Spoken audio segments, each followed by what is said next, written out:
All right, guys, now we're going to do some scientific notation. So please hit pause and try the 4 warm-up problems. See if you can remember. Okay, now that you've hit pause, all of the exponents are less than 4, so you needed to expand and evaluate. So for letter A, you should have ended up with 64. 4 times 4 times 4. Letter B equaled 81. Letter C, 10 squared is 100. And letter D, 10 cubed equals 1,000. Now we're going to go ahead and put some stuff into scientific notation, which you've done for the past couple of years. So we're going to go ahead and just take a look.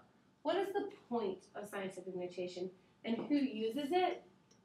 Well, that's just a question that a lot of people ask. Scientists use it all the time. Anytime you're talking about something extremely large or extremely tiny, you don't want to say that you have 1 quadrillion or something like that. You're going to go ahead and put it in scientific notation. It's used universally so that everybody knows what you're talking about. Just like we did the table before, now only time that you have a negative exponent, you end up with a decimal. So whenever you have the positive exponent, 10 cubed, notice there's 1, 2, 3 zeros. 10 squared, 2 zeros. 10 to the first power, 1 0. 10 to the 0 power, always 1. 10 to the negative 1, 1 over 10, and so on and so forth. So when something has a positive integer exponent, such as 10 squared, 10 cubed, you're going to start with the number 1 and move the decimal n places where n is 10 to the nth power and your exponent to the right. For example, if you have 10 to the 3rd power, you start with the number 1, give yourself a decimal, and then move it 3 places, 1, 2, 3 places to the right. So fill in the teacups with donuts with zeros and you get 1,000. Let's say that we have 10 to the 5th. Start out with the number 1, your decimal, and move it 5 places. 1, 2, 3, 4, 5 places to the right. And then rewrite the number with some commas. 100,000. I bet you can guess that if you have 10 to the negative 2nd or 10 to the negative 3rd, where n is negative, you start again with the number 1 and move the decimal point n places to the left. So let's say with our 10 to the negative 3rd, we know that it's the same thing as 1 over 10 cubed. So to get that decimal answer, because negative exponents, remember, come as decimals, you start with the number 1. And when I have a negative, I start with the number 1 way over to the right, because 1, when your decimal's right here, and we're moving it 3 places to the left, we go 1, 2, 3 places to the left, fill it in, and you get 0.001 is your answer. Now let's go ahead and take a look at some examples. Since for letter A, we have a negative exponent, we know we're going to end up with a decimal. So we're going to start with the number 1, your decimal point's right here, and move it 6 places to the left. So 6 left. We go 1, 2, 3, 4, 5, 6, and your decimal point, fill in your zeros, and you just end up with 0.1, 2, 3, 4, 5, 1 is your answer.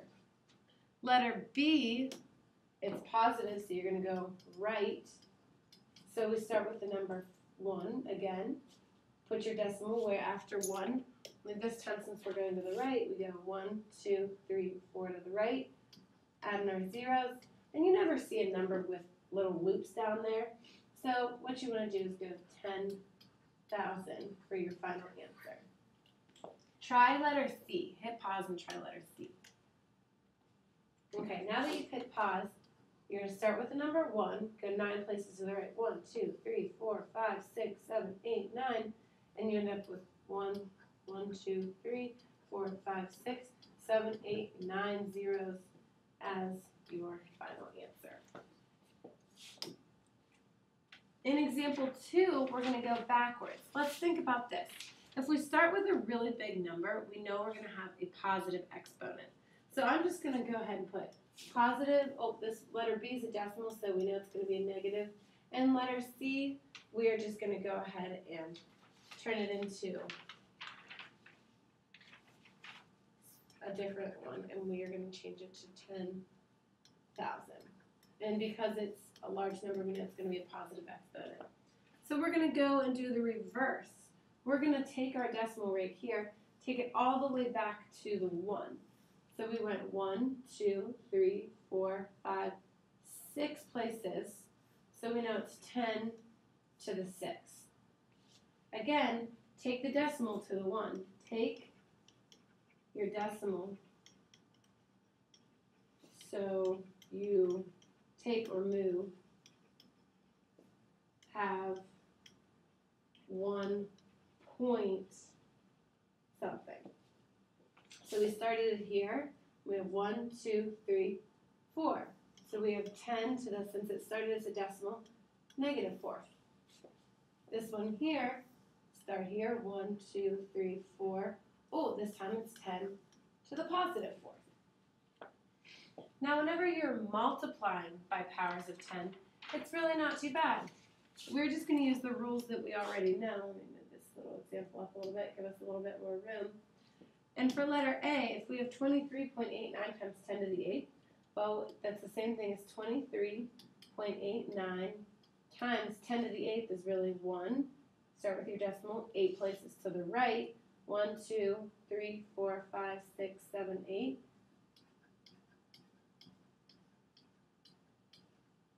And whenever you do that multiplication, you end up with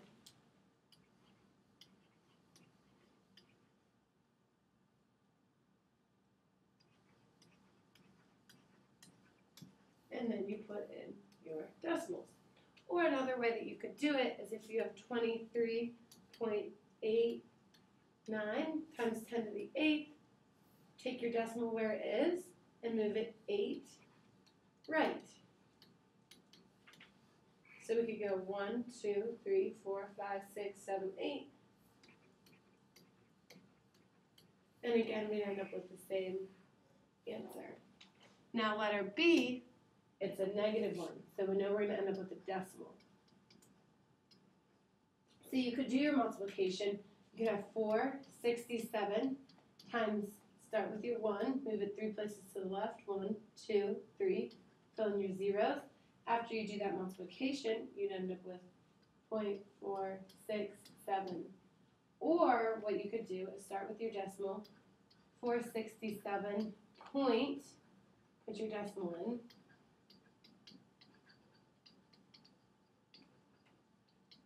and you're going to move, again, 3 places to the left. 1, 2, 3.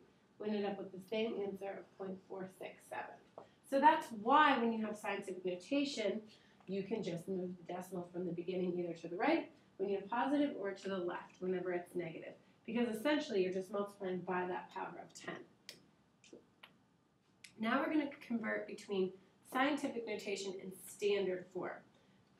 Couple of things that you need to write down in your note is the first part of the number is greater than or equal to 1 and less than 10. So please put this in your notes. So this number here and this number here. The second part is a power of 10. So the numbers that we just had on the last example, they were not in scientific notation because these numbers were not between 1 and 10.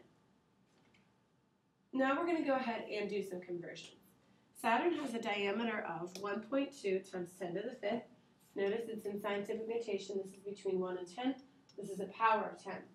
Its distance from the sun is about 1,427,000,000 kilometers. So we're going to write the diameter in standard form. So our diameter is this 1.2 times 10 to the 5th. So we could do it the long way or the short way.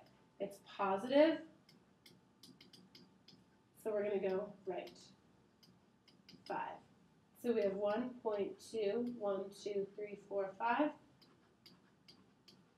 Plug it in, put our decimals, 120,000 kilometers. Letter B says write this in scientific notation. So we have 1, 4, 2, 7, 1, 2, 3, 4, 5, 6. Our decimal points here at the end. We know that we're going to have a positive exponent because it's a large number. It didn't start as a decimal. So we went 1, 2, 3, 4, 5, 6, 7, 8, 9. Now I'm between there, between 1 and 10. So I have 1.427 times 10 to the, we have 1, 2, 3, 4, 5, 6, 7, 8, 9 to get to a number between 1 and 10, and then a power of 10. And then don't forget, it's in kilometers. Now we're going to go ahead and compare writing numbers from least to greatest. Well, let's think about it. The smallest numbers, your smallest, are going to equal decimals. And your decimals come from negative exponents. But when you have a negative exponent, let's think, is 10 to the negative third or 10 to the negative fourth smaller? Well, 10 to the negative third is 0.001. 10 to the negative fourth is 0.0001. So the larger negative, that's going to come first. So really, if I was going from least to greatest here, it would go 10 to the negative fourth, then 10 to the negative third. So let's look. What is our smallest number up here? Negative third, 14. Oh, that one's going to be pretty big. Negative third. Oh, 2 times 10 to the negative 12. That one's pretty small. To the 30th, to the 14th. So we know that 2 times 10 to the negative 12th is going to be the smallest. It's going to have the most decimals. So we have 2 times 10 to the negative 12. That one's gone. But now I have 5.2 times 10 to the negative third and 4 times 10 to the negative third. So which one's smaller? Let's expand them below here. 5.2 times 10 to the negative third, 1, 2, 3. So it's 0.0052. And then we have 4 times 10 to the negative third. So 0.123 equals 0.004. So which one is actually smaller? The 0.004, because this one's closer to 1 than this one. So our next one is 4 times 10 to the negative third, then 5.2 times 10 to the negative third. Notice when they have the same exponent, the smaller front number came first. Same exponent, least to greatest.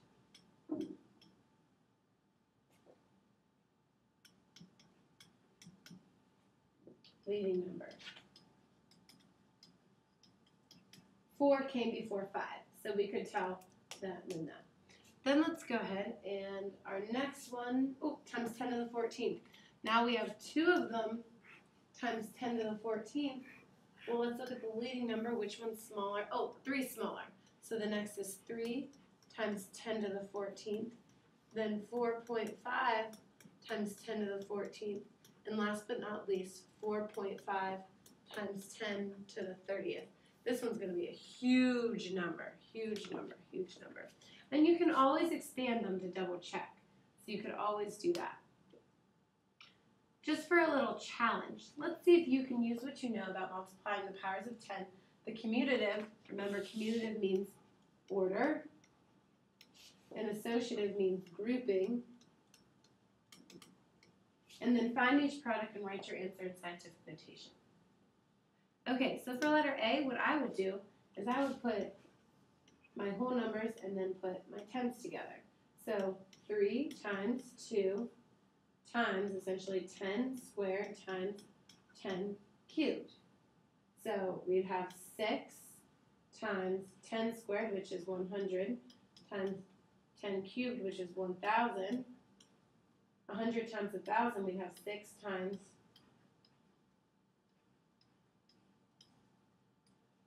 100,000, which you end up with 600,000. Now we need to put it in scientific notation. So start here and go 1, 2, 3, 4, 5. You get 6.5 times 10 to the 5th. And then you can try letter B. When you try it, you should end up with 7.5 times 10 squared.